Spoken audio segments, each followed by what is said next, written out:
Muy buenas noches. Tú y Psicología en Orientinos es lo que predicamos todo el tiempo. Queremos darle la bienvenida a las personas conocedoras de una problemática con muchos más elementos que lo que podemos tener nosotros como observadores y lectores de prensa, de todo lo que ocurre, que no es nada fácil. Lo más difícil de lo que está sucediendo tal vez es que nos estamos acostumbrando a eso que sucede, la violencia intrafamiliar con todas las modalidades, y pasa a los extremos y ya hemos visto en la prensa y decimos, bueno, ¿y qué pasa con eso? ¿Y por qué suceden tantos cambios en las personas que son judicializadas o no? ¿Cuáles son los criterios? Bueno, tenemos dos expertos que han aceptado nuestra invitación. Empezamos por las damas. Entonces, la doctora Paz Méndez es colega, psicóloga, con especialización en psicología jurídica y un magíster en neuropsicología clínica. Lleva poquito en este campo. ¿Cuántos años? 21 años. 21 añitos, o sea que estamos hablando con un experto. Y el doctor Iván Perea, médico psiquiatra, coordinador del grupo de psicólogos y psiquiatras de la Red Bogotá del Instituto Nacional de Medicina Legal y Ciencias Jurídicas y Ciencias Forenses, perdón. Nos conocimos en el programa La Casa, que para algunos de ustedes es familiar porque fue un programa que tenía la Universidad de los Andes con el doctor Augusto Pérez, y hace poco lo estuve escuchando y viendo en unas de las entrevistas que le hacen, también por su amplio conocimiento de todo esto que acabamos de nombrar. Entonces, son ellos dos los que están dispuestos a recibir preguntas y a darnos unas respuestas con unos fundamentos muy interesantes de todo lo que está pasando. ¿Cómo queremos que suceda esto, doctor Perea? Hacemos alguna exposición inicial y después usted nos dice cuándo hacemos las preguntas. Muchas gracias por la invitación. A nosotros nos gustaría esta cosa como habladito, pero bueno, a veces el apoyo puede ayudar. Hermano, invita a que hablemos de un dictamen de inimputabilidad. Pero yo sé que ustedes no saben de inimputabilidad. Yo creo que ustedes no saben de inimputabilidad. Es más, creo, te voy a decir, que no saben en general de psicología forense y de psiquiatría forense. Entonces, para hablar del dictamen tenemos que comenzar a ver desde el principio, ¿sí? A mí me encantaría comenzar desde el asunto del dictamen, pero creo que no podríamos hablar. Entonces, vamos a hacer como un recuento de lo que hacen psicólogos y psiquiatras forenses, diciéndole que por qué hay de los dos, y luego les hablo de lo que es la inimputabilidad, para luego entonces ir al dictamen. Entonces vamos a ir lo más rápido posible, pero eso no quiere decir que no nos pueden interrumpir en cualquier momento. ¿Listo? Entonces vamos a comenzar, que nos colaboran con la presentación como un apoyo más que otra cosa. Bueno, nosotros somos auxiliares de la justicia. ¿Qué son auxiliares de la justicia? Bueno, voy a tratar de no usar términos técnicos para que no me entiendan. ¿Listo? Cuando la justicia necesita un conocimiento científico, artístico o de otra índole que no tienen por qué saber las autoridades para orientar un caso, entonces llaman a un perito. Nosotros somos peritos. Cuando nos llaman como peritos, hacemos una evaluación, en este caso de psicología o de psiquiatría, y orientamos a la autoridad cuando necesita ese conocimiento sobre una conducta, sea patológica o sea normal. Entonces nosotros eso es lo que hacemos, auxiliamos a la justicia en eso. Lo que pasa es que hay muchos procesos y hay muchos tipos de pericia o de experticia que hay que hacer en este campo. Entonces, vamos a la siguiente. Vamos a presentar los objetivos de la evaluación en psiquiatría y psicología forense. ¿Me dan la siguiente, por favor? Van a ver a lo largo de la presentación Avance, que creo que sí lo conocen muchos, que es un grafitero del Reino Unido, y es un poquito contestatario y hay como que va con las cosas medio delictivas y medio perversas que nosotros manejamos. Siguiente. Bueno, esos son los artículos de unos decretos que justifican que nosotros, nuestra labor, es decir, nosotros somos auxiliares de la justicia y en ese orden de ideas tenemos que hacer lineamientos para que cualquier psicólogo o psiquiatra que tenga que hacer un dictamen forense se base en una cosa que son unas guías que les vamos a presentar por encimita, pero que les digo de una vez que están en la página web del instituto, www.medicinalegal.com. Siguiente, por favor.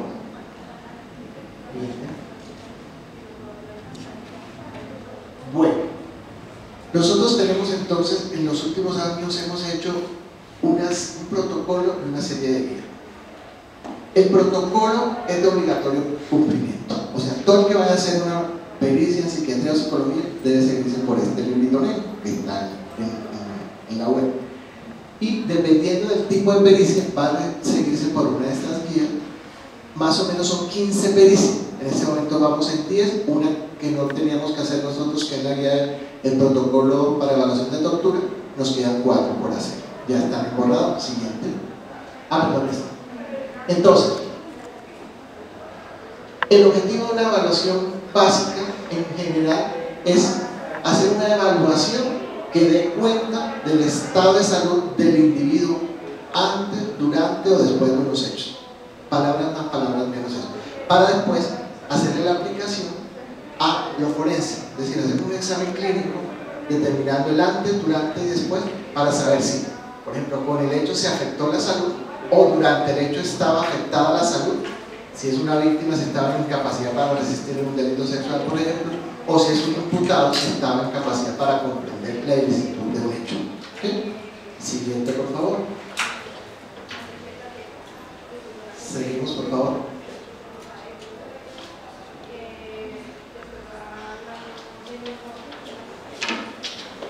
Muy bien.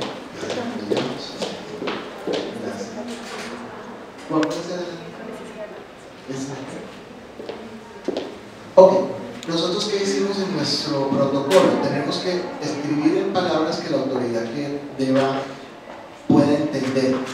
Tenemos que hacer 2 diagnósticos, un diagnóstico psicológico, psiquiátrico y un diagnóstico forense. Para dar ejemplos, más o menos es.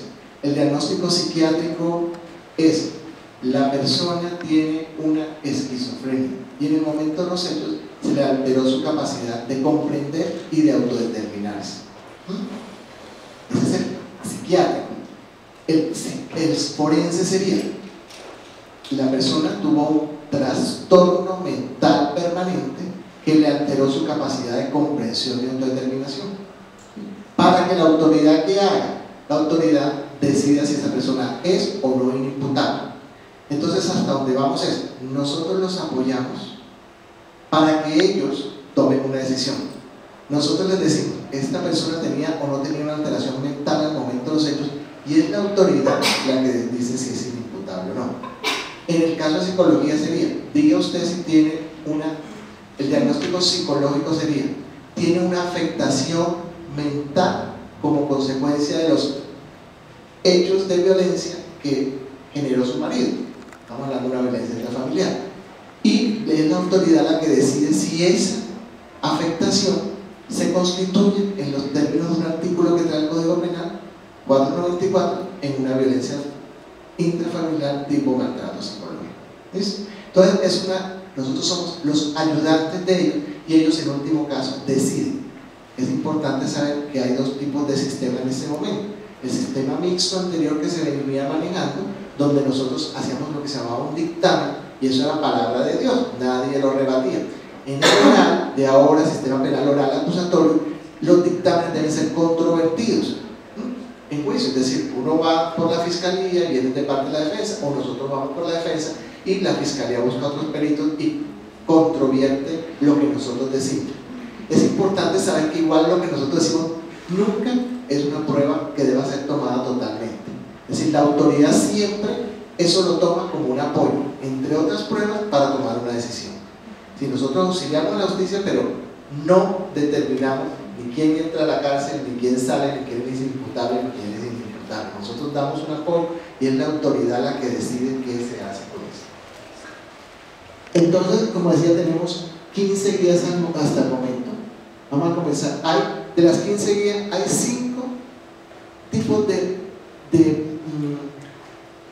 pericias que hacen los psiquiatras porque la norma lo dice así, y las otras 10 la pueden hacer psiquiatras o psicólogos indistintamente. La guía de capacidad de comprensión y autodeterminación la deben hacer los psiquiatras porque hay jurisprudencia que dice que es un psiquiatra que se debe pronunciar sobre la capacidad de comprensión y de autodeterminación al momento.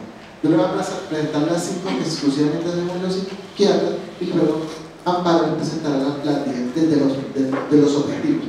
Estamos aquí como un brochazo a ver un poquito de psicología y psiquiatría forense en un poquito más de una hora. ¿Listo?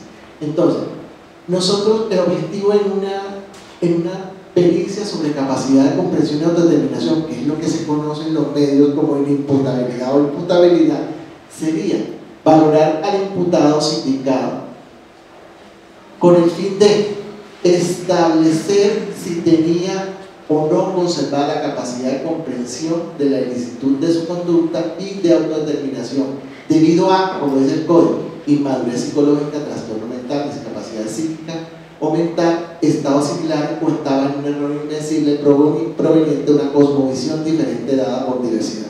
No es que yo quiera poner ese palabrerío, sino que eso es lo que está en las normas. Entonces nosotros en lo clínico se lo vamos a traducir a la autoridad para que ellos tomen una decisión con respecto a, es decir, si era o no inimputable y si la inimputabilidad provenía de inmadurez psicológica, de trastorno mental o de una diversidad sociocultural.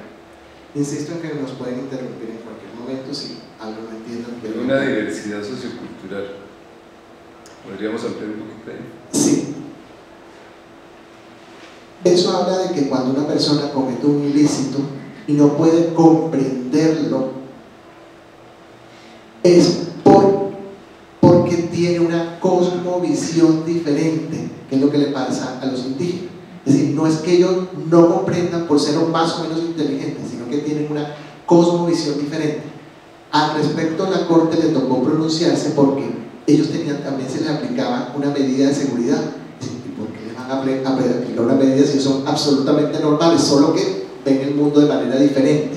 Entonces ellos pueden ser inimputables, es decir, no se le pueden imputar penas, aplicar penas, pero sí, antes decía que debían ser regresados a su medio cultural, como que dice, a lo bueno las malas se va de aquí, vaya para allá. Entonces eso se declaró inexequible. En este momento se declara inimputable y no tiene que ir a ninguna medida de seguridad. ¿Listo? Bueno. Entonces, después de que se hace la pericia sobre capacidad mental, capacidad de comprensión y autodeterminación, el juez dice, no va a la cárcel, sino que va a un hospital psiquiátrico a cumplir una medida que en ese caso se llamaría internamiento.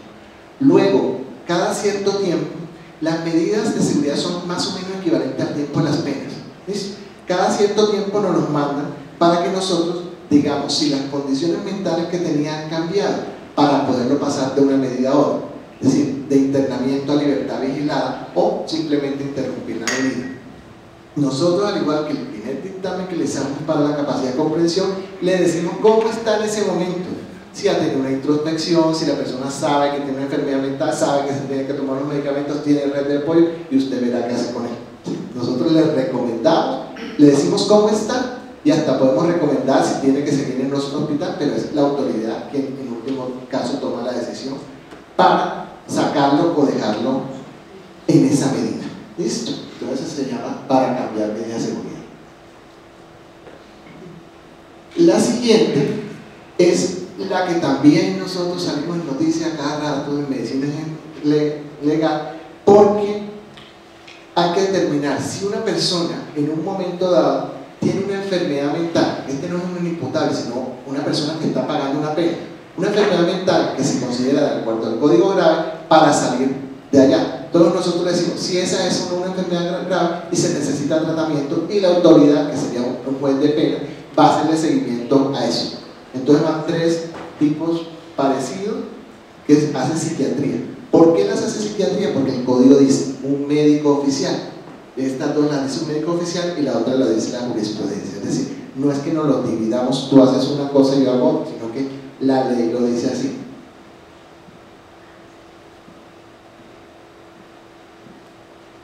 Otro examen que es más o menos común es el que se hace en el marco actual de la ley de discapacidad, que es determinar si una persona tiene o no una discapacidad absoluta o relativa. Absoluto es la persona que no puede manejar sus negocios, en general no puede valerse por sí misma y necesita un curador. Y relativa es aquel que tiene algunas dificultades para manejar sus bienes, como por ejemplo los jugadores compulsivos, los consumidores de droga, algunos consumidores de droga. Hay que hacer igual un examen para que la autoridad decida si eso es un interdicto. Entonces es lo mismo siempre. Nosotros decimos si tiene capacidad para administrar sus bienes y la autoridad lo decide si lo toma o no y lo decide si es interdicto o no es interdicto de acuerdo con la discapacidad. Y la última que hacemos los psiquiatras exclusivamente es cuando una persona se tiene dudas sobre su capacidad mental, nos lo mandan para que digamos si en ese momento puede o no tener capacidad para firmar un contrato, para asistir a una diligencia judicial. Entonces estas son las 5 pericias que exclusivamente hace el psiquiatra. Ahora a continuación vamos a presentarle las 10 pericias que pueden hacer indistintamente desde el objetivo los psicólogos o los psiquiatras.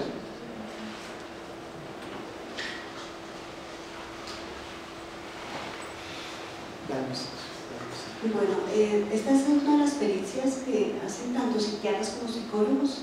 Está contemplada en nuestra guía. La guía dice daño psíquico con fines de indemnización, conciliación o reparación. El objetivo es establecer si la víctima de un hecho punible presenta un cuadro o sintomatología mental derivado de aquel hecho que pueda considerarse un daño psíquico con el fin de orientar a la autoridad en la búsqueda del restablecimiento del estado previo de la persona en el marco del proceso penal o civil o administrativo. Esto se da con fines de indemnización, conciliación o reparación. Particularmente esta pericia en Bogotá hace parte de la competencia de psiquiatría y la guía establece también que psicología puede hacer parte de este tipo de dictamen. Particularmente yo he participado en la realización de esta pericia en conjunto con psiquiatría para poder evaluar el daño psíquico con fines de reparación y se hace una interconsulta de psicología para medir este daño psíquico. Yo soy neuropsicóloga y hacemos una pericia conjunta. La psiquiatría y la psicología forense son 2 ciencias que se complementan y este es un buen tipo de dictamen que tiene igual competencia y se complementa muy bien de acuerdo con el daño psíquico que nos está solicitando la autoridad con fines de reparación o de indemnización. Seguimos entonces con otro tipo de pericia que es la perturbación psíquica. La perturbación psíquica se da cuando hay un delito de lesiones personales y el objetivo es determinar si la víctima presenta ausencia o presencia de signos y síntomas que afecten de manera significativa el aparato mental. Por decir un ejemplo, un accidente de tránsito da lugar a unas lesiones personales. Lo que tenemos que determinar es establecer la relación de causalidad con los hechos de acuerdo con la sintomatología que presente la víctima y poder diagnosticar si existe un daño en la salud mental que se correlacione con una perturbación psíquica. Esta perturbación psíquica es un diagnóstico forense, no está en las clasificaciones de enfermedades mentales. Este es un diagnóstico forense, como bien lo establecía el doctor Perea. Cuando nosotros hacemos cada una de nuestras pericias, hacemos primero un diagnóstico psicológico o psiquiátrico de acuerdo con la competencia del profesional y posteriormente pasamos a hacer un diagnóstico forense. El diagnóstico forense de lesiones personales es poder establecer si esta persona tiene una perturbación psíquica transitoria o una perturbación psíquica permanente, es decir, irreversible, que da lugar a una merma en el desarrollo global de acuerdo con unos instrumentos instrumentos, unas técnicas de medición y de adaptación global que nos permiten establecer este tipo de pericia. Vamos a seguir muy rápidamente porque el objetivo de este conversatorio está centrado en la imputabilidad, pero es importante conocer qué hace la psicología y cómo se complementa con la psiquiatría en cada una de estas pericias y la competencia que tiene. Seguimos entonces con los delitos sexuales. Hacemos valoraciones a las víctimas y también a los indiciados. Las víctimas o indiciados pueden ser menores o mayores de edad. La pericia en delitos sexuales busca establecer la salud mental de un adulto presunto víctima de delito sexual que determine el estado mental antes, durante y después de los hechos investigados, tal como hacía alusión el doctor Perea. Es nuestro deber en cada una de estas pericias poder hacer una historia clínica, una anamnesis completa que nos permita aproximarnos con elementos clínicos acerca de los rasgos de personalidad que tiene este examinado y poder establecer un antes, un durante y un posterior a los hechos y orientar a la autoridad si hubo o fue puesta en incapacidad de resistir. La incapacidad de resistir es un diagnóstico también forense que nos permite determinar que si la víctima para el momento de los hechos está en incapacidad de resistir por una alteración mental, un déficit cognitivo, o fue puesta en incapacidad de resistir al suministrarle una droga, por ejemplo, para hacer posible este acceso, vulnerar estos derechos sexuales, y si las alteraciones mentales encontradas son evidencia psíquica de la existencia del hecho, es decir, hace alusión al daño que se le produjo a la víctima y su relación con los hechos que se investigan. Particularmente en estas pericias, en menores, lo que hacemos es valoración de los relatos y las secuelas relacionadas en directa relación con los hechos. De esta manera estamos contestando a la autoridad lo que es la salud mental, el diagnóstico forense y las secuelas.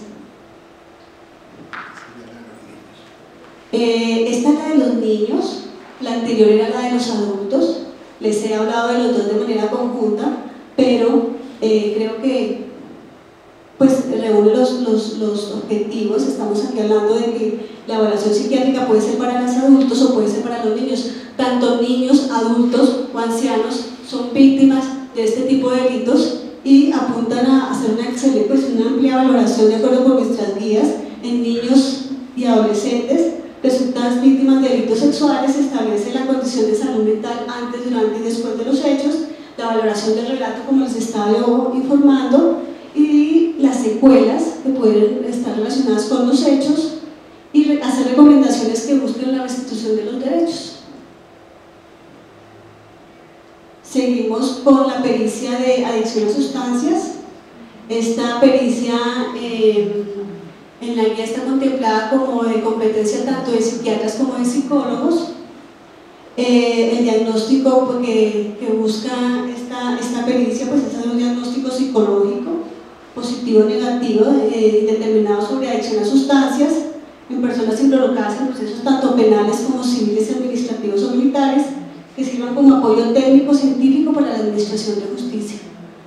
Cada una de estas pericias, como les he dicho, reúne una historia clínica completa, una anamnesis y apunta a contestar cada una de estas solicitudes dependiendo de los delitos. En el delito de estupefacientes tenemos la ley 30, que es la que nos permite hacer una amplia valoración para determinar adicción a sustancias. Esta es una pericia de patria, potestad y custodia. Son pericias que hacen parte del derecho de familia, de competencias de psiquiatras y psicólogos. El objetivo, ¿cuál es? Es poder establecer si los padres están en capacidad de asumir la patria potestad. ¿Qué es la patria potestad? La patria potestad es la capacidad que tienen los padres sobre los hijos, capacidad de vivienda, de codificar adecuadamente sus necesidades y la capacidad de administrar este usufructo legal sobre los hijos menores de edad. ¿Qué explora esta pericia? Pues hace una valoración del núcleo familiar, dando cuenta de la descripción de los vínculos afectivos, rasgos de personalidad, el funcionamiento global, el desarrollo moral. y se determina un diagnóstico psicológico, en el caso de la competencia en psicología, y la competencia que tiene este padre o madre para poder desempeñar adecuadamente este derecho de la patria y potestad sobre los hijos.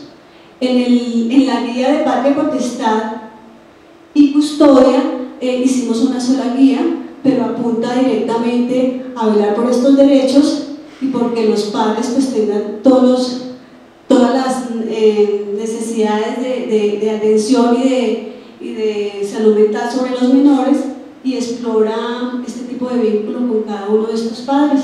Usualmente cuando vemos estos casos de familia, evaluamos padre, madre e hijo y apuntamos a resolver este tipo de pericias directamente a las autoridades, hacer un diagnóstico clínico, hacer un diagnóstico forense y apuntar a contestar si está en capacidad de patria potestad sobre los hijos y de custodia.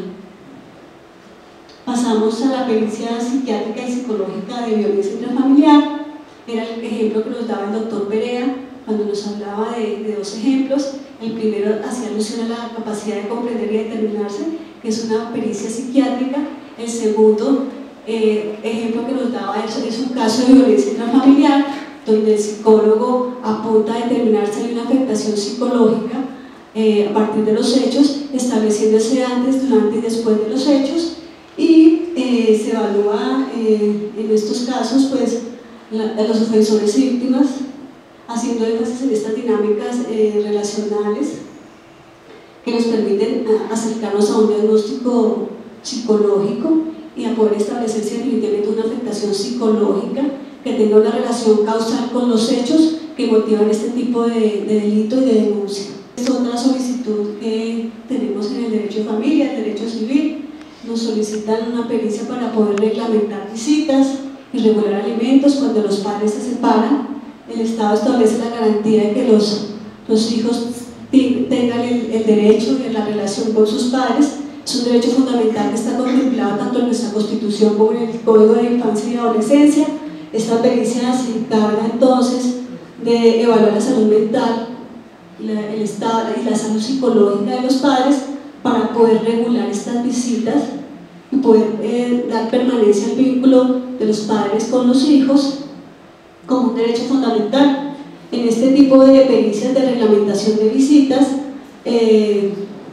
pues se tiende a hablar por los derechos del menor y por el vínculo con padre e hijo. Pero también en esta guía de reglamentación de visitas también hay una sola guía para reglamentación de visitas y regulación de alimentos. Padres separados se regulan visitas y se regulan alimentos. Esto se puede hacer por vía de conciliación o definitivamente por un proceso civil. Cuando es conciliación no nos llega a nosotros, cuando es un proceso ya civil nos llega a psiquiatría y psicología para poder realizar esta pericia y contestar a la autoridad si estos padres están en capacidad de cumplir las visitas con sus hijos, que apunta al desarrollo armónico de los niños y no a las necesidades de control y de retaliación de los padres. Eso solamente lo que se da en estas dinámicas. Esta es otra pericia que también tiene competencia en psicología y psiquiatría. Es una pericia de autopsia psicológica. Se realiza con el fin de poder establecer en casos de suicidio, para poder establecer si hubo un suicidio o un homicidio. Esta pericia de autopsia psicológica obviamente se realiza con los familiares, que hay un fallecido, se realiza con los familiares, se hace una reconstrucción de la historia clínica y de la anamnesis completa a partir de la entrevista semiestructural que se hace con 2 o 3 familiares, los familiares más cercanos a la persona fallecida, con el fin de diseñar un perfil psicológico de esta persona, establecer los rasgos de personalidad que apunten con esta pericia para aproximarnos a poder determinar si esta persona su muerte fue ocasionada por un suicidio o se sospecha un homicidio, ¿no? Esto lo da definitivamente la experiencia clínica, y en estos casos, particularmente en Bogotá, somos como alrededor de 18 psiquiatras y 5 psicólogas. Estos casos de autopsia psicológica usualmente los ven los psiquiatras. Nosotros estamos con más competencia y demanda en los casos de familia, pero nuestra guía es muy amplia y fue construida por psiquiatras y psicólogos. Somos 39 psicólogos, 45 psiquiatras. Fue un trabajo muy arduo y la guía apunta a la competencia de estas dos disciplinas que se complementan muy ampliamente en este tipo de pericias. Bueno, como se dan cuenta, el trabajo es muy sencillo. Sencillo. ¿Quién se le mide? A ver, recibimos hojas de vida. A ver, queríamos mostrar esto para que vean que la cosa no es tan sencilla, que es bastante compleja. Que cada vez que uno va a hacer una pericia se tiene que hacer un examen mental del antes, durante y después y decirle a la autoridad si eso se parece, ser como un traductor, a lo que dice el código para que la autoridad tome una decisión. ¿Listo?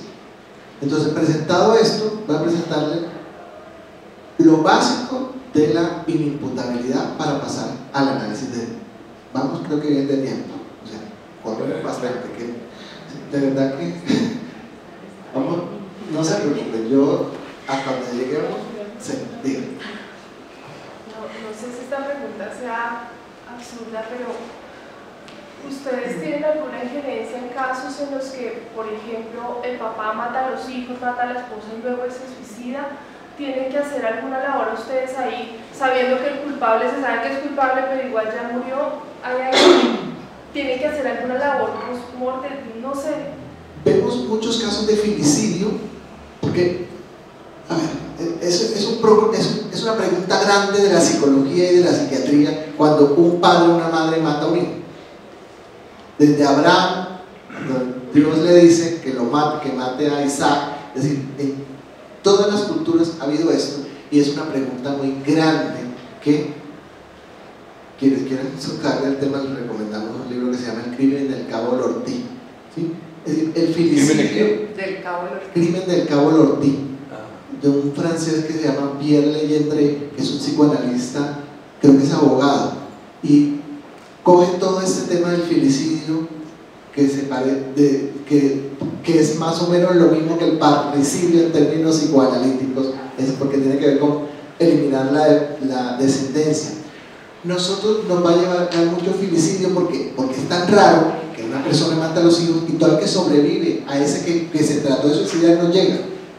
Y allí lo que encontramos nosotros en los sobrevivientes es o si estaba alterado mentalmente en el momento y fue un acto impulsivo, muy loco, muy desorganizado, desmembró, hizo una cantidad de cosas muy locas, por decirlo en palabras vulgares, o era muy antisocial.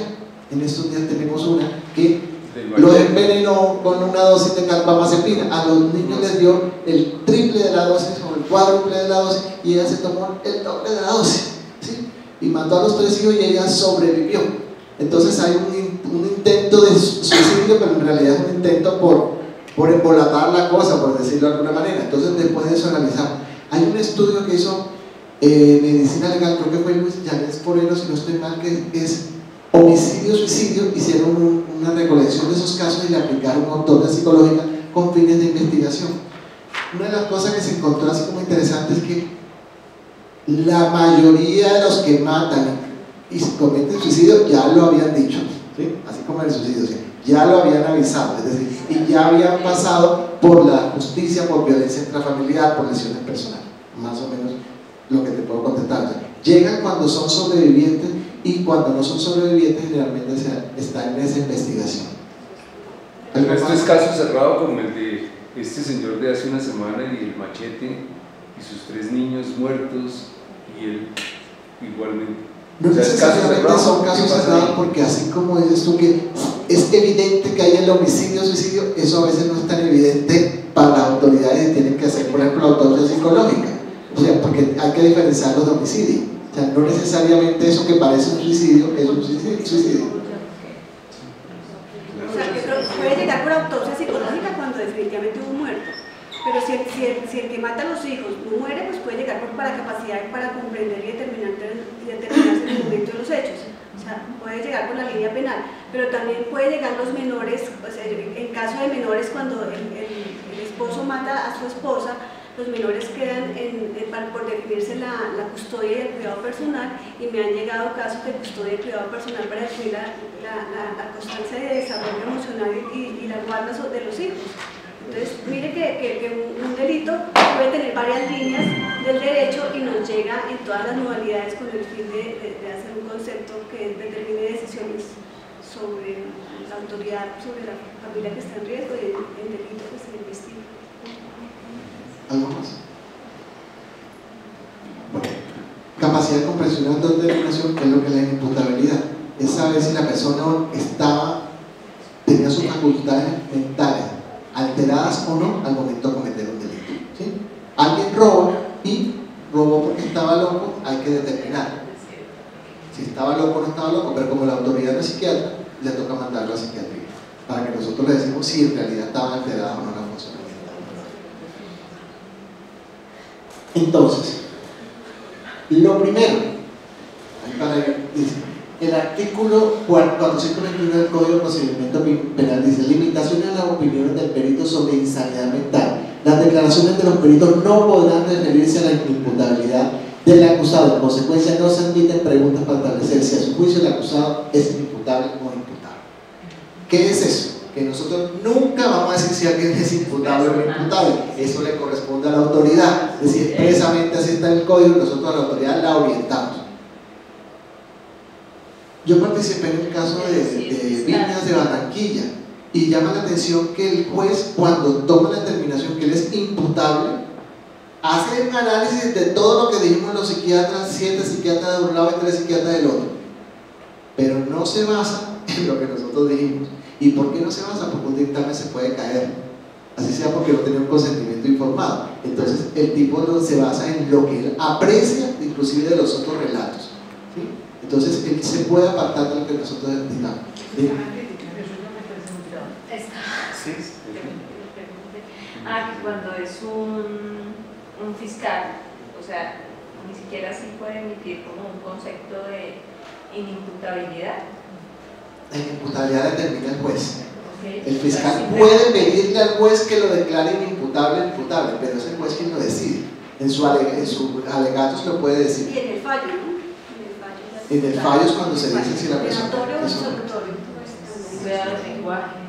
Sí, es potestad del juez que juzga el caso. Doctor Perea, aquí estamos en un dolor de esos que uno tiene cuando ve el periódico y uno cree que las cosas no son justas, porque ustedes tienen unos argumentos y uno hasta después de leer dice, pero a simple vista esto está dado, este tipo es culpable, pero es la habilidad del abogado, defensor o el que sea, el que hace que las cosas se controvertidas. ¿Está hablando de un caso en particular? Yo creo que de muchos en los que se ve que el defensor es magnífico abogado y todos esos criterios también establecidos por ustedes no tienen el peso para una determinación. El tinglado judicial, cuando usted Sobre todo revisa, es que ustedes, por ejemplo, los psiquiatras de la defensa y los psiquiatras, yo no soy abogada, entonces voy a hablar del acusado, del que acusa. Entonces, a mí me parece que estos presentan las cosas así y pueden ser así, y este lado presentan las cosas así y pueden ser así, pero son cosas que son tan complejas que se pueden contradecir. Entonces, a mí me parece que en un momento dado, esas contradicciones hacen que la balanza se vaya, no necesariamente que sea. Es que la parte de la verdad es tan complicada en una cosa emocional, mental, que ni siquiera se puede hablar de verdad ni de objetividad. por eso se habla de verdad procesal o de verdad jurídica. Es la que se construyó allí y se construye en la cabeza del juez, en nadie más. Así usted esté acá del otro lado y diga, eso no era así, el juez es quien construye su verdad y es en la cabeza del juez donde se construye la verdad a partir de las pruebas que se presentan. No necesariamente esa danza de psiquiatras particulares tiene peso. Como le decía el caso Viñas de Barranquilla, nosotros éramos 3 psiquiatras de la Fiscalía y eran 4 psiquiatras mejor pagos desde la defensa. Y allí ellos hicieron ruido, pero no lograron lo que querían, que era declarar inimputable a la persona. Es interesante, están en internet los fallos, los pueden revisar a las personas que estén interesadas, que el tipo inclusive se sale de los dictámenes apoyándose en lo que se había dicho, pero en otras cosas de la literatura. Es muy interesante porque no necesariamente ese ruido que hace va a lograr. Quería decir que eso es un asunto netamente social. La sociedad es la que construye la justicia, ¿sí? La justicia no es divina, gracias a Dios, en la tierra. Entonces los seres humanos construimos la justicia y cada uno tiene un papel. El juez tiene que decidir si es culpable o no es culpable, palabras más, si hizo bien o mal, ¿sí? Allá están ustedes, por decirlo de alguna manera, que hacen parte de la comunidad y observa, y la comunidad también está observando de eso que tú dices, que primero el fiscal presenta las cosas y el otro imputa, dice usted es culpable, y ese culpable tiene que defenderse, y es culpable, es inocente hasta que no se encuentre lo contrario, con una serie de pruebas. Y ahí estamos nosotros también nos pone la sociedad acá para que auxiliemos a la justicia. Nosotros somos en realidad parte de la sociedad, que nosotros sabemos, entre comillas, qué hace la gente en sano juicio o no. Se necesita mucha experiencia para lograr esto. Ustedes cuando están allá y oyen que nosotros hacemos esto con una evaluación y una guía de centro, están locos. Pero no, uno desarrolla cosas y ustedes que trabajan sus diferentes disciplinas saben que desde que usted va a hacer una evaluación para alguien que va a trabajar como archivador, ya ustedes que entró y vio que mejor dicho, no encontró el lapicero, usted sabe, este no es archivador, ¿sí? Y usted no ha aplicado todavía la primera prueba. Lo mismo nos pasa a nosotros, agudizamos nuestras funciones mentales para detectar este tipo de cosas. Bueno, voy a pasar a decirle lo básico para pasar a leer algo de uno de esos dictámenes controvertidos. Se me va a decir, esto es una reunión que vamos a dar un carácter académico y confidencial como tal. ¿Listo? Lo que se diga aquí, se queda acá. No tienen, ya que están grabando, esto se graba con fines didácticos, pero no de prensa ni nada por el estilo, porque nosotros no tenemos la autorización para decirlo. Nosotros nos autorizan nuestro vamos a pensar. Imputar, atribuir a otro una culpa, delito o acción. Como les decía, en el teclado ese el juez dice, usted es culpable. Eso es imputar un cargo, ¿sí? Inimputabilidad. Imputabilidad. Síntesis de las condiciones psíquicas mínimas y necesarias que, dado el encadenamiento entre un agente y su acto, hacen que el delito tenga un autor punible. ¿Sí? Es decir, que yo tengo capacidad de que me pongan una pena, de que me peguen. Eso significa punibilidad. ¿Ok? Tengo que tener capacidad para que me peguen. Condiciones para la imputación de un hecho. Una condición objetiva, material, el acto ilícito, ya que la voluntad o el pensamiento no son públicos por sí solos. Yo pensaba matarte y me quedo aquí, eso no me pueden procesar por eso. Eso lo podemos seguir haciendo. Es una condición subjetiva, el acto de ser querido y consentido. Y ahí es donde nosotros entramos ahí como en el querido más o menos, ¿sí? Ya voy para allá, eso no es nada fácil. Yo me muero a mi poco de años y todavía no le puedo decir la diferencia así entre lo que es una culpabilidad y lo que es una responsabilidad. Es decir, porque se dice que la culpabilidad es presupuesto de la responsabilidad, no viceversa, no, déjame estar. Complicadito. Entonces, ¿qué hay? Hay criterios para la imputabilidad, un criterio biológico que tiene que ver con el desarrollo y la edad. Por ejemplo, en Colombia los menores de 18 no son inimputables, ¿sí? Ya vamos a ver que en este momento son los menores de 16 y entre 16 y 18 nos los mandan para que nosotros digamos si tenían o no la suficiente madurez para cometer el acto. Eso es nuevo, más o menos. ¿Sí? Una persona de menor de 14 años que tiene en su poder un arma de fuego y sabe el que va a matar, que lo hace porque no puede ir a la cárcel o a una correccional, queda libre, pero vuelve a hacer eso y más adelante se va a convertir en un criminal en potencia, se podría decir. No hay una forma de... Anteriormente estábamos peor. Anteriormente los menores de 18 años eran imputables. Y los menores, la ley de los menores iba a menos de 16. Entonces quedaba, como el asesino de la moto que vimos en estos días de Pablo Escobar, la franja entre los 16 y los 18 que era tierra de nadie. No había posibilidad, porque no eran menores y no eran mayores. Entonces eso tenía ese vicio que existía en el anterior código. En este no. Los menores de 14 años son sometidos a medidas de protección. No se les hace juicio, no se les hace nada. Es decir, es base directo con la medida de protección donde se espera que se haga prevención de eso que pasó. Mire lo que le pasó a usted por andar con un arma, etcétera, etcétera. Qué sé yo, cualquier tipo de intervención dependiendo de cómo se intervenga, de lo cognitivo, de lo religioso, de lo que sea. ¿Sí? Después de los 16, de los 16 y los 18 años, entran al régimen del Código del Menor de responsabilidad, pero no son sujetos de pena. Entre los 16 y los 18 son sujetos de pena y también hay inimputables. Entonces digamos que sí, los menores de 14, nosotros no tenemos una ley como los ingleses o como los alemanes que se llama como Lex Mars, es decir, donde a veces se sale de la ley, como cuando uno se sale de la norma y busca la Constitución y aplica cosas como esa. Recuerden que en Inglaterra sí penaron a cadena perpetua a un niño como de 11 o 12 años que junto con otro compañerito mataron a un compañerito de juego. ¿Sí? Nosotros no tenemos esa ley, nosotros nos tocaría meternos por debajo de los 14 años. Bien. Sin embargo, sigue siendo curioso eso, porque esa es la realidad social nuestra. Mi primera práctica fue ir a 30 con 13, donde estaban los menores, y estos menores tenían 11 años y como ellos decían, yo ya me he echado 5, 6, porque además del estatus, o sea, la sevicia para mantener un estatus es complicadísimo. Con 11 años haber matado a 5 o 6 personas es muy complicado. Entonces, ¿qué se hace con ellos? Porque la educación me parece que es poco efectiva en ese momento.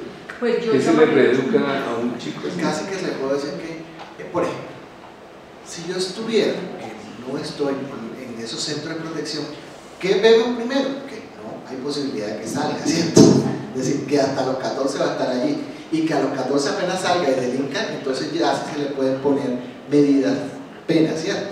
Que son penas pedagógicas y todo lo demás, pero implican internamiento.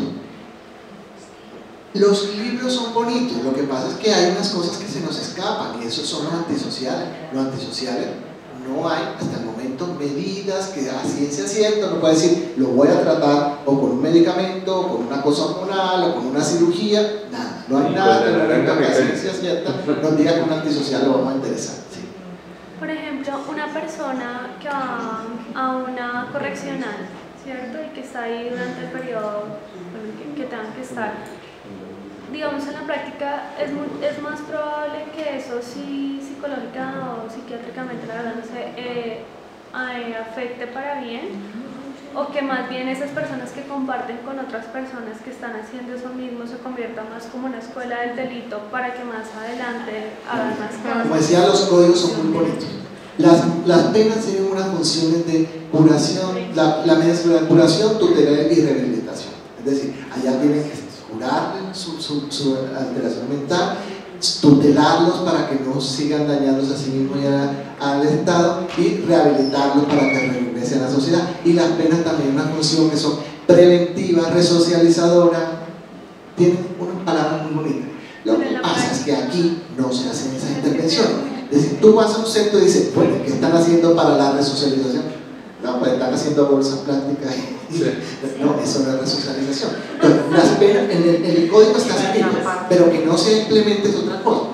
Y eso se implementará el día que se pongan tutela y obliguen a esos establecimientos a que en realidad hagan prevención de ese orden. Pero puede que, digamos, o sea, en Colombia no hay cadena perpetua. En el caso Garavito, ya salió el monstruo de los Andes, está el monstruo de Cañaveral. Esas son personas que jamás van a cambiar y que desgraciadamente algún día va a salir libre. no se puede esa persona, cuando cumpla su condena, dejarla en un centro psiquiátrico para estudio, para que no vuelva a pasar. No sería con fines de estudio. La ley... Pues es para que aprenda pero... todo, o sea, policía judicial, abogados, la misma sociedad, para que se organicen en esos casos. Hay casos que ameritan la pena de muerte.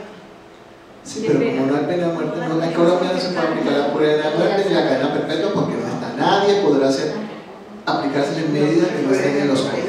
Entonces, ahora, en menores la imputabilidad son los papás. Hay responsabilidad que no es lo mismo que la imputabilidad.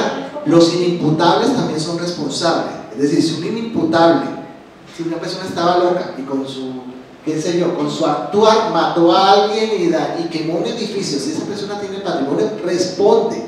Entonces la responsabilidad va aparte, en este caso económica, de la inimputabilidad. ¿Ok? Eso es un concepto muy interesante. Paso a lo tuyo.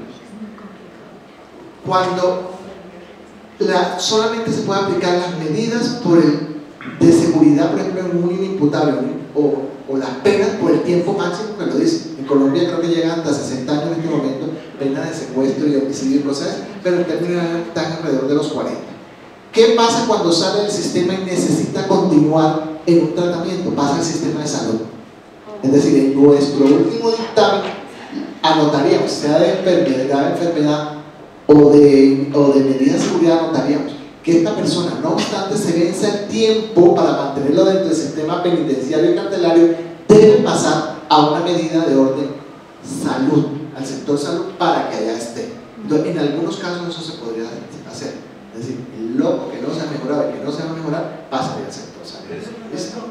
Pero en el anexo psiquiátrico de las cárceles quieren seguimiento y atención.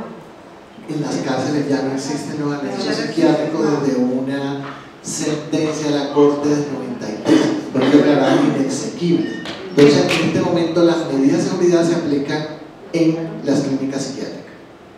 O sea, ellos entran y salen, van a la... No necesariamente, están en internamiento de acuerdo con la medida y pueden tener salidas de acuerdo con lo que consideren psicoterapéutico. Un ser humano que ha comprendido esto realmente tiene una posibilidad de tratamiento de resocialización, es decir, si ha matado, si ha violado, realmente se puede regenerar haciendo intervención directa. ¿Usted qué cree? No sé. Dependiendo del por qué, ¿sí? Cuando revisamos inimputabilidad, hay desde yo hice algo porque estaba intoxicado y tenía un trastorno mental transitorio sin base patológica. Yo estaba aquí tomando unos tragos y de pronto me dieron un trago que era un trago chiviado. Yo me volví loco y maté al primero que se encontró, con el quien no tenía ningún problema, ¿sí? Porque si mato a Germán, yo lo conocí, de pronto puede tener un problema, pero no. Esa es la que se mete. Pero maté a una persona con la que no se ha metido conmigo ni nada, con una botella se la reventé en la cabeza, o sea, y después yo no me acuerdo de nada y él se demuestra que este agua tenía un tóxico. Yo necesito una medida para que me regeneren, ¿qué? Ninguna. Ese sería un trastorno mental transitorio sin base patológica. Es decir, cuando demuestren que aquí era un tóxico, que yo no tenía problemas con el muerto y que yo ni siquiera sé lo que pasó, cuando eso se demuestra, yo voy para afuera. Entonces ni siquiera tengo que pasar por una cárcel. Y hay otras personas que en una emoción violenta le violaron a la hija, salió, buscó el machete y mató al violador.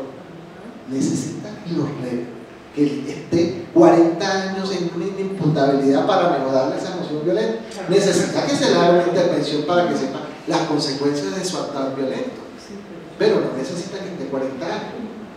Ahora, una persona que cogió a otra, la torturó, le quemó los pezones con cigarrillo, le metió un palo por el fundillo, le hizo, la cortó los brazos, le sacó un ojo, se lo comió y se lo disfrutó como si fuera un acto sexual. Necesita más tiempecito, ¿cierto? Y lo más seguro es que cuando termine no se haya regenerado, si podemos usar esa palabra, para resocializarse. Entonces, dependiendo de la base de cada quien, tendrá su tratamiento que merezca, ¿sí? Bueno, Vamos a continuar con lo básico de la capacidad de comprensión y autodeterminación para leer los hechos de un caso. 20, es 8 y 20. ¿A qué hora esperamos terminar? ¿A las 9 está bien? ¿Es mucho? ¿Cómo está el tiempo? ¿Está bien? Me quedaría 3 horas, pero No, o sea, estamos está bien, siendo está realistas como bueno, que... o sea, de verdad con unos años. Bueno, vamos. Además, la oportunidad es que conozcan el caso. Claro. Van a integrar todos estos conocimientos que para Fantástico. ustedes son novedosos y que un casito. Bueno, entonces vamos a la imputabilidad en Colombia. Ya decía que lo del desarrollo, si es inmaduro o no es inmaduro, por la edad o por la madurez psicológica. Psicológico, revelación entre cognición y volición, es decir, capacidad de comprensión tiene que ver con cognición y la capacidad de volición, de voluntad, tiene que ver con la autodeterminación del código. Psiquiátrico, que tenga un origen psicopatológico, la alteración que afecte la cognición y la volición, es decir, que tenga un trastorno en términos del código, lo que equivaldría a una enfermedad. Sociocultural, ya lo veíamos que es desde que por ser diferente en mi concepción del mundo, voy a actuar de manera, voy a ver desde un punto de vista, una cosmovisión diferente. Esa palabra no es esa palabra está en la sentencia, de donde lo sabe. Bueno. El criterio jurídico, que lo que valora la autoridad, ya les decía, la capacidad cognitiva y colectiva del sujeto, en el último caso de comprensión y autodeterminación. Nosotros, si lo analizamos en el artículo 33, tenemos una cosa ecléctica donde entran todos, ¿sí? Donde no solamente los inmaduros, sino que los trastornados, los de diversidad sociocultural. Anteriormente, el código hablaba de anomalía psíquica, de intoxicación crónica, de enajenación mental, eso es histórico, esas palabras ya no existen. Pero para decirlo que son parecidas, y nosotros tenemos que hacerle la adaptación a lo que es la clínica, por decirlo de alguna forma. Esto también es del anterior código, no lo voy a leer, que hablaba de inmadurez psicológica o trastorno mental. En este momento, el código actual habla de es inimputable quien al momento de ejecutar la conducta típica y antijurídica no tuviera la capacidad de comprender su ilicitud o de determinarse de acuerdo con esa comprensión por inmadurez psicológica, trastorno mental, diversidad sociocultural o estado similar. ¿Qué significa eso? La conducta típica y antijurídica es un hecho punible de acuerdo a nuestro código. Es decir, típico porque está descrito en el código como un hurto, un delito, ¿sí? Es un hurto. Y antijurídico porque vulnera un bien jurídico, que en este caso sería la propiedad, que tiene que ver con la propiedad, porque es un hurto, si es un hurto. Y si es un homicidio sería la vida, por ejemplo, el bien jurídico tutelado. Eso no nos corresponde a nosotros, eso le corresponde a la autoridad. ¿Listo? Como nosotros nos corresponde decirle si tiene capacidad de cognición y volición para que él entienda si tiene comprensión y autodeterminación. ¿Listo?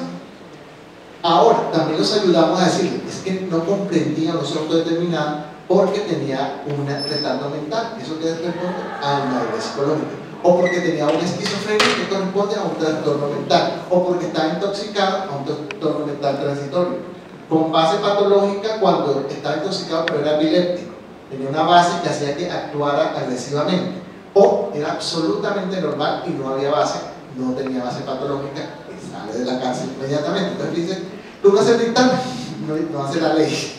Cuando usted habla de que no tiene una base patológica y que puede salir, ahí incluye también los que consumen droga, ese de pronto tiene una base patológica que es la compulsión al consumir.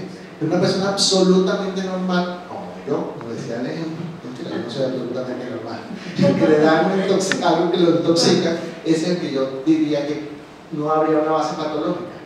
Tendría base patológica el epiléptico que le saca la piedra y mata al otro, porque ellos tienden a ser violentos, esa es la base patológica. No la tendría una persona común y corriente que nunca le ha hecho nada, nunca se le vio peleando, pero llegó a su casa y encontró que le mataron a un familiar y le pusieron sangre por todas las paredes. Ese acto es tan grande que justifica que usted, que era normal, se descompense y mate al otro. No tenía una base patológica, sino que la emoción fue tan violenta que le hizo alterar su capacidad en ese momento. Bueno, entonces ya vimos más o menos la madurez, ya vimos más o menos el trastorno, la diversidad sociocultural, los estados familiares no se sabe cuáles son. no, están escritos, no diera Gudel, el abogado famoso, nos decía que parece que tiene que ver con los estados límites, por ejemplo, que usted está en una, no es lo mismo estar aquí hablando y de común y corriente a saber qué fue que esto se lo tomó un grupo revolucionario y la única manera que nosotros salgamos es que matemos al que está en la esquina porque nos van a matar a todos, y sales tú y lo matas. Ese es un estado similar, porque tú normalmente no actúas así, estás al límite para actuar así, ¿sí? Entonces tú tendrías una inimputabilidad en ese momento porque actuaste de una manera diferente porque las condiciones marginales los cambiaron totalmente. Yo quiero hacer una claridad con respecto a las adicciones que da usted el ejemplo donde dice que un adicto de pronto podría tener una base patológica. Creo que no tiene. Mira, eso de qué pasa.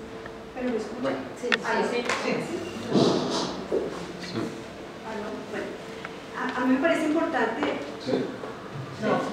Ahí sí. A mí me parece importante aclarar eso de los diagnósticos clínicos, porque entonces entraríamos a decir que cualquier adicto entonces no está en capacidades ni de cosas. Con un diagnóstico clínico hacer una ecuación de que entonces no están en capacidad ni de determinarse. Cada caso en particular es muy particular de estudio, es la capacidad para el momento de los hechos. O sea, no es que los diagnósticos clínicos los podamos utilizar como fórmulas de que adicto ya es entonces tiene base patológica y no puede comprender ni determinarse.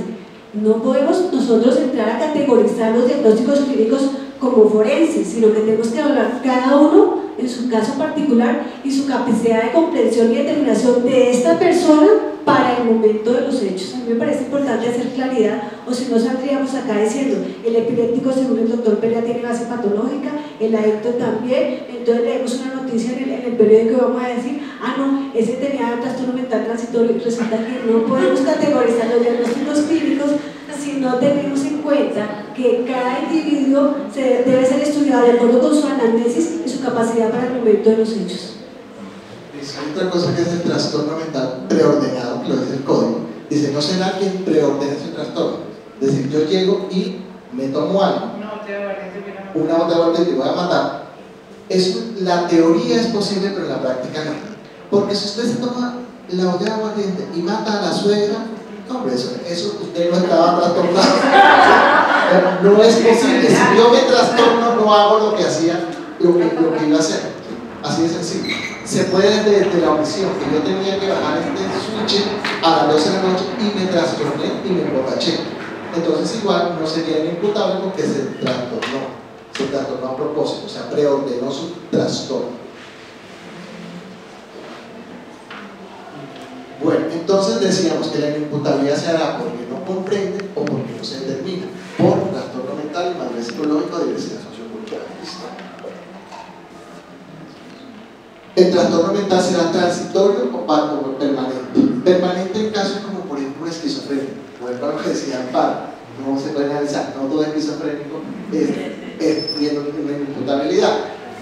En el transitorio es la persona que está normalmente bien, pero tuvo un episodio que se alteró y tenía la base o no la tenía. Hay uno, como les decía, de arriba no da medidas de seguridad porque no tengo que manejar una persona normal con una medida. Y hay otras que dan una medida de seguridad pero no dan pena. Y la evaluación psicológica pasa directamente en la imputabilidad, no es ni grande ni pequeña. ¿Qué hacemos nosotros para evaluar si una persona tenía o no capacidad de comprensión o autodeterminación? Entonces, analizamos su personalidad previa. Es decir, un antisocial hizo esto en ese momento, o una persona que aparentemente era común y corriente hizo en este momento.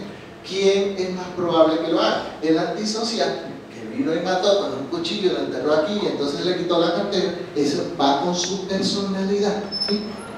La motivación, como decía yo, si yo no te mato, que no tengo nada en contra tuya, no es lo mismo que matas el mal que me dé una plata. No me diga que yo le debo. La motivación puede ser la suegra. Pero es que era secreto. O la suegra, la casualidad se levantó y le dio motivación a la suegra. ¿Sí? Ahí hay motivación, hay una cosa que yo tengo una motivación para hacer el acto. ¿Sí? Hay una planeación. No es lo mismo como yo diga que yo estaba totalmente ebrio por esta intoxicación y rompí una botella y la enterré acá, a que yo me levanté aquí, fui a mi casa, saqué el el arma de la mesita, que la cargué, regresé. Es una serie de datos tan complejos que demuestra que hay una planeación. Compré el arma la semana pasada y maté a su durante semana. Qué casualidad, ¿sí? Eso demuestra la planeación de una cosa. El desarrollo de los hechos, ¿sí? Yo llegué, me asomé, esperé que tú salieras allá afuera y entonces te disparé. No, o no, entré aquí y te disparé. La diferencia es grande, ¿cierto? Y hay hechos que son desorganizados, ¿sí? Es que la maté y le saqué uno, le saqué el otro, me lo comí, le di la vuelta a la cabeza, la vestí de muñequita mini. Eso está loco, ¿sí? Eso hay que analizarlo.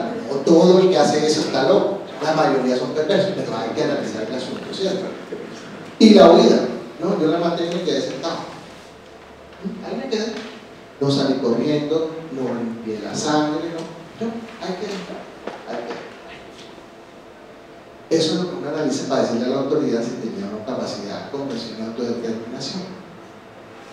Entonces, en el desarrollo de los hechos, uno hace un análisis semiológico de la conducta empleada durante los hechos investigados para establecer el funcionamiento e integración de las áreas mentales que permiten una adecuada cognición y evolución respecto a ese hecho particular. Lo que yo les decía, uno analiza todo lo que dijeron los testigos, lo que dice la persona, lo que dicen, lo que encontraron, el sitio patas para arriba donde encontraron cada cosa para poder decir si esa conducta estaba desorganizada o no. Cognición, el efecto conocente tiene que ver básicamente con el pensamiento. Usted tenía ese pensamiento en ese momento para determinar algo, discernir, hacer, comprender lo que pasaba. Volición, el acto de la voluntad, que usted podía decidir libremente lo que hacía. Lo hago o no lo hago, lo que antes llamaban el libre albedrío. Y madurez psicológica, falta de madurez, como decía yo, se da los retardados mentales, y por eso no puede comprender la ilicitud del acto, ¿sí? Y madurez psicológica se repitió. Impidió explícitamente al sujeto en el momento de cometer la actuación de obrar con pleno conocimiento de causa por libre capacidad volición. Se puede dar por retardo mental o discapacidad sensorial. Insisto en lo que decía Amparo, no todo diagnóstico hace imputabilidad. Yo puedo diagnosticar una esquizofrenia, pero esa esquizofrenia no permitió porque no estaba en fase aguda. Sí, es así como hemos examinado retardados mentales en el momento de los hechos con capacidad para comprender y determinarse, como también hemos examinado retardo mental en que no está en capacidad de comprender y determinarse, por lo que solo el análisis de los hechos y el estudio de la conducta particular da lugar a poder llegar a estas conclusiones clínicas y forenses. Otra cosa que ya decía Amparo, la inimputabilidad es para un momento. Yo maté a alguien y soy inimputable para ese momento. Y si mato a otra persona, hay que volver a examinar por los hechos nuevamente para saber si es inimputable. Que no es sinónimo, no es un título para toda la vida. Ni es una ecuación. Los en serie, ¿sí? Y los que son en serie. Vamos a ver.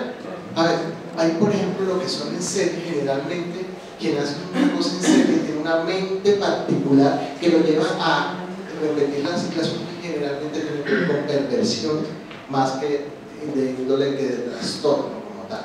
Es decir, es quien se lo disfruta, por decirlo así. Además, el delito se puede repetir, pero es una persona diferente.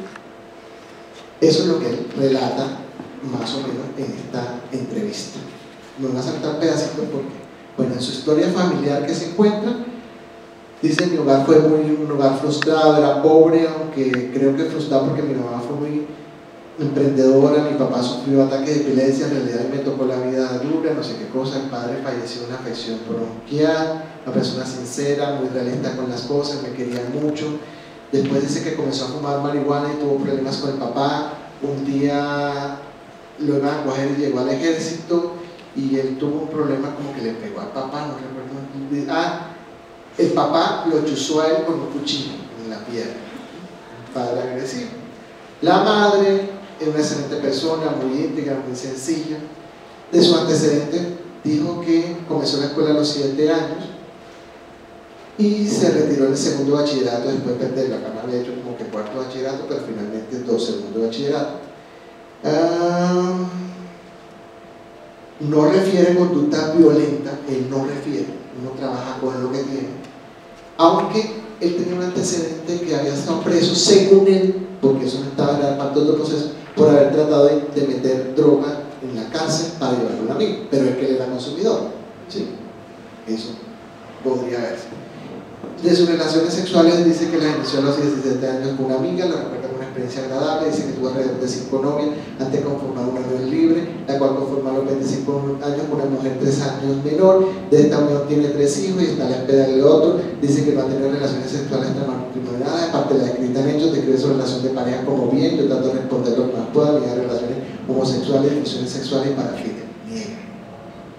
Se define como una persona que cree ser sobria en cuanto a sus pensamientos. Cuando yo estoy en 5 sentidos soy muy sensible, amoroso con las personas, no en el sentido homosexual, puedo ser amoroso con los hombres porque creo en el amor y la buena voluntad. Dice que es introvertido, un poquito a ratos, triste, usualmente hablo, me comunico mucho, tengo facilidad para hablar con otras personas. Su emoción predominante dice que la responsabilidad, siente alegría cuando le salen bien las cosas. Se exploran las emociones de este hombre. Tóxico, ya decía que consume marihuana como desde los 18 años y desde los 13 años, y era un consumo más o menos frecuente. Bajo consumo a veces presentaba ideación paranoide y algunas veces tuvo alucinación auditiva. Recuerden, con la marihuana normalmente eso no se tiene, normalmente no se alucina ni se tiene ideas delirantes con la marihuana. Traumáticos, un accidente automovilístico en bicicleta, judicial en lo referido a la cárcel, un examen mental en términos generales normal, no hay alucinaciones, no hay ideas delirantes, una actitud colaboradora, y esos no son los datos. ¿Qué dicen ustedes de eso, teniendo en cuenta todo lo demás hasta el momento? ¿Usted qué haría? ¿Ah? ¿Usted qué haría?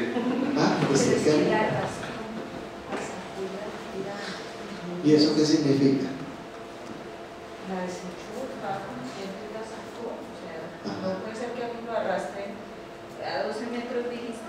A 12 metros de la puerta del local. Y después diga que no. Ajá. No sé. Usted dice que estaba consciente de eso. Claro, no sé si nosotros, la inconsciencia cuánto tiempo pueda durar. Okay. Si nosotros analizamos lo que analizamos con respecto a una, ¿se acuerda que decía? Uno analiza la personalidad previa del individuo. ¿Qué teníamos en esta personalidad previa? Un individuo más o menos normal con consumo de sustancias. Había estado preso, había cometido un delito previo. No teníamos más. ¿Había planeación? ¿Había evidencia de que había planeación? No. El acto fue un acto ejecutado con coordinación, con individualización a la víctima, qué sé yo. ¿Había motivación aparente? ¿Había huida? Ahí hay el problema. Ahí hay el problema.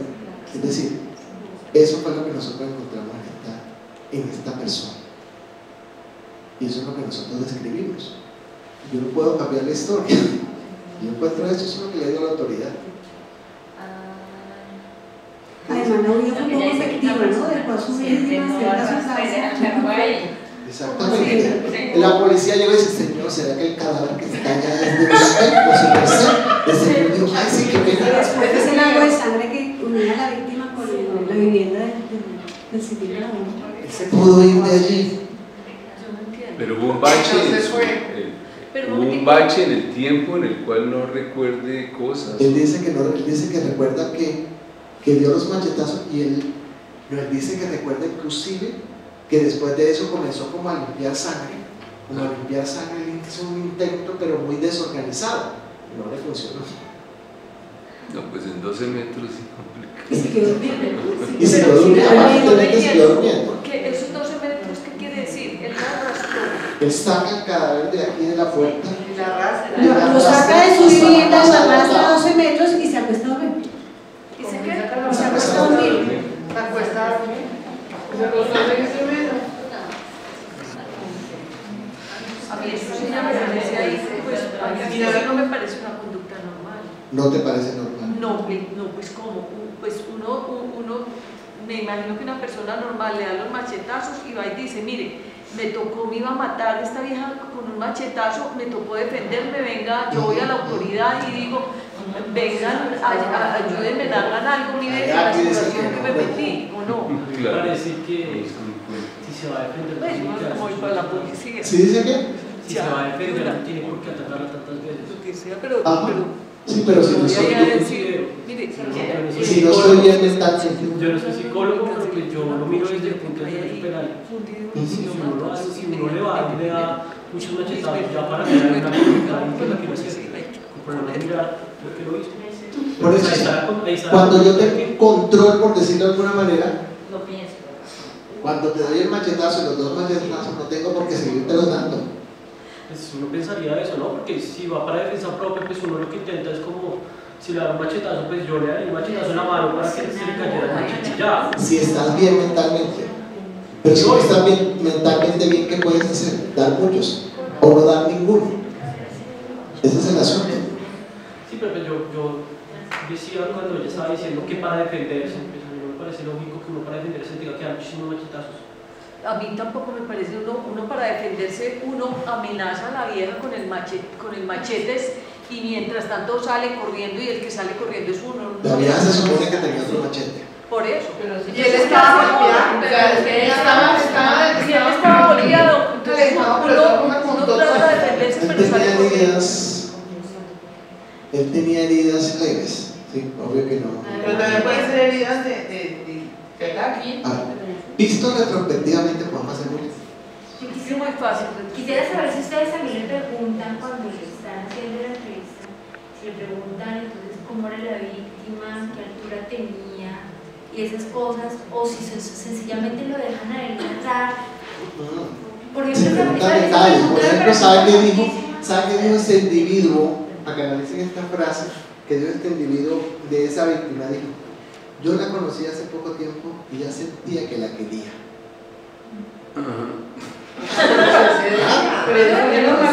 La conocí hace pocos momentos y ya sentía que la quería. Ese solo hecho, ese solo expresar semejante cosa, ¿qué me hace pensar a mí? La conocí hace 3 horas y ya sentía. Ya sentía que la amaba. No, pues ya no Por sé. lo menos me habla de una personalidad que no está estructurada. No. Que pasa de una idealización a una. Y la maté. A una devaluación. Por defenderme. Sí. O uno viéndolo retrospectivamente. ¿Qué más frasecitas de esas hay? Porque esas sí son pistas muy locas, pues. Claro. Sí, pero vamos a ver cómo lo metimos en este dictamen. Esa frasecita particularmente, eso tiene un valor semiológico. Es como adolescencial, ¿no? Ustedes conocen la adolescencia y dicen: conocí a la mujer de mi vida, papá. Mamá, no se alcanza a imaginar, es que yo la estaba esperando, es que llegó a mí, mejor dicho, ya. Y usted se enamoró y le pregunta a la semana: yo de Magdalena con Magdalena. Esa es una perra. Así de sencillo. Pasó de la idealización a la evaluación. Eso pasa en la adolescencia, pero cuando pasa en la vida madura, estamos hablando de una cosa de personalidad, no estamos hablando de que se enamora fácilmente. ¿Sí? No, cada risa. ¿Cómo? Evaluando Sí. Tú dices que ella también tenía un machete. Eso dice él. Porque había. Eso dice él, que ella en esa borrachera le dijo: tú eres un hombre casado, te voy a ir de madre, que no sé qué cosa. Eso dice él. Hoy viéndolo retrospectivamente sabemos que en una riña, hombre a hombre se puede dar eso, ¿sí me entienden? Que el uno saque el machete y el otro se defienda.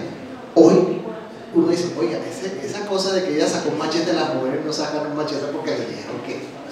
Pero en ese momento contextualmente se justificaba. Es decir, Cuando ustedes hacen esos análisis, se remiten al contenido general del expediente. y lo que dice la persona. Y en el momento en que la policía hace levantamiento y hace la sesión de allanamiento, no habla del otro machete, no habla de lo que encontró. Miramos eso y vemos si había, dice que había armas, etcétera, etcétera. A nosotros nos envían un expediente donde están consignadas todas las diligencias que se han realizado: el levantamiento, la autopsia, la misma denuncia, los testigos, la declaración de los testigos, y es sobre el expediente que podemos dar lugar a estudiar un caso y estructurar una entrevista. ¿Y ustedes también analizan lo que dicen los testigos, por ejemplo? Sí. Vamos a ver, tenemos 7 minutos. ¿Se acuerdan del libro 7 minutos de Irving Wallace? Sí. 7 minutos eran los 7 minutos que se demora una persona a llegar a un orgasmo, así que apúrense. Discusión. Se trata de un hombre adulto en la cuarta década de la vida proveniente de un lugar de estrato socioeconómico bajo medio, descrito por el examinado como funcional. De acuerdo con los datos obtenidos sobre los antecedentes del examinado, este tiene rasgo de personalidad predominantemente límite.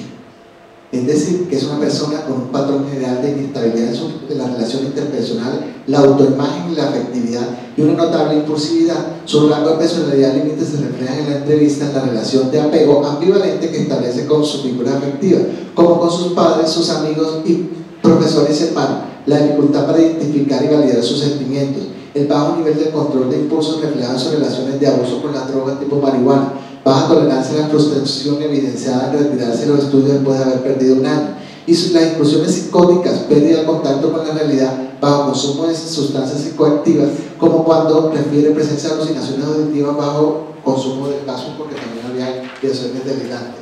Todo lo anterior constituye su rasgo de personalidad, en este caso límite, los cuales configuran su manera de ser y de relacionarse con el medio, ya que por sí mismo, sin que por sí mismo le altere su capacidad de comprensión ni su autodeterminación. El examinado negó antecedentes de enfermedad mental, dijo que no había presentado signos o síntomas que sugirieran presencia de enfermedad mental. El examen mental realizado a la fecha no muestra evidencia de patología mental, ya que muestra conservadas las funciones mentales y tiene la capacidad de diferenciar la realidad de la fantasía, que es el actual. Esto se refiere a que contenga ideas que son ilógicas, que no atienen a un juicio de realidad y que no pueden ser reducidas por argumentaciones lógicas. Para el momento de los hechos investigados, ya el análisis de la conducta. En este proceso, teniendo en cuenta la información consignada en el sumario, así como lo manifestado por el sindicato en la presente entrevista, se encuentra que el sindicato una descripción de los hechos similar a la que se está en el expediente sobre las circunstancias previas y posteriores a la realización de esto, que indica que en dichos momentos el sindicato poseía alteración en su juicio y ello no le permitía analizar la situación que se presentaba, discernir sobre las posibles maneras de afrontarla y tomar decisiones de acuerdo con este discernimiento. Afirmó, y esto se corrobora en el examen de deber realizado por medicina legal, que había consumido grandes cantidades de alcohol. O sea, nosotros vimos en ese momento, no recuerdo cuánto tenía. Los actos que describió dan cuenta de que no son concordantes con la realidad que se presentaba, ya que realizó actos erráticos que no van de acuerdo con su nivel cultural e intelectual. Dichos actos erráticos le impidieron limpiar adecuadamente la escena del crimen y emprender una huida efectiva del lugar de los hechos. Él saca el cadáver, lo llega allá, entra y cierra la puerta. ¿Hay huida? No hay. No, pero sí lo retiró de él. Pero no fue efectiva, no lo dejó guardar. O sea, ya lo sacó de su vista. Sí. Hoy podemos pensar como diciendo, si tuviéramos un individuo que no es su primera conducta y lo bota, hoy podríamos decir, lo botó como a un objeto, pero en ese momento no teníamos eso. Hoy, si ese mismo sujeto lo examinamos y hace una cosa parecida, no necesariamente estuvo trastornado. Ahora es interesante primero mirar cómo inicia una discusión con un diagnóstico de personalidad previo para posteriormente llegar a analizar la conducta. No nos podemos quedar con el análisis de la conducta sin delimitar qué tipo de personalidad se trata para poder hacer una integración de este caso. Los hechos fueron rememorados con amnesia parcial de algunos acontecimientos. Es así como refiere que recuerda cuando fue agredido por su víctima y su primera respuesta agresiva de él, pero dice que no recuerda cómo continuó lesionando la oxis. Dice que no recuerda su pregunta. Él dice que le respondió y ya. Y que ahí se lagunó. Eso es lo que dice. Y las lagunas son así. Las lagunas no son desde las 8 hasta las 9:30. Las lagunas son generalmente de a pedacitos. Cuando se hay una laguna que tiene que ver con alcohol. Pero dice que no recuerda cómo continuó lesionado. La descripción que hace de los horarios inmediatamente precedentes, durante y posterior a los hechos es vaga y precisa, lo cual sustenta que para aquellos momentos el indicado tenía alteradas sus funciones mentales superiores y ello no le permitía realizar actos conscientemente, alterando su capacidad de comprensión y autodeterminación. Además, su actuación no fue coherente con las circunstancias que afrontaba, es decir, saca el establecimiento del cadáver de la víctima y lo arrastra dejando una huella visible que lleva a los investigadores al sitio donde él se queda dormido, lo cual nos habla que es un acto descoordinado que es producto de un inadecuado análisis y una pobre aprehensión de la realidad. Todo lo anterior nos sustenta la presencia de un trastorno mental transitorio con base patológica para el momento de los hechos investigados. vaya más en la personalidad limitada. El paciente requiere tratamiento psiquiátrico intramural con énfasis en terapia de introspección y se le debe combinar a no usar ninguna sustancia psicoactiva, incluyendo alcohol. El examinado fulano de tal, ya la conclusión, presenta rango de personalidad límite, el diagnóstico psiquiátrico. El examinado fulano de tal, para el momento de los hechos investigados y de acuerdo con lo conocido de los mismos, presentó un trastorno mental transitorio con base patológico que le impidió comprender su actual y determinarse de acuerdo a esa comprensión, el diagnóstico forense. Y el examinado requiere tratamiento psiquiátrico intramural con énfasis en terapia introspectiva y se debe combinar a no usar sustancias psicoactivas incluyendo alcohol. Ese es el dictamen que se resuelve.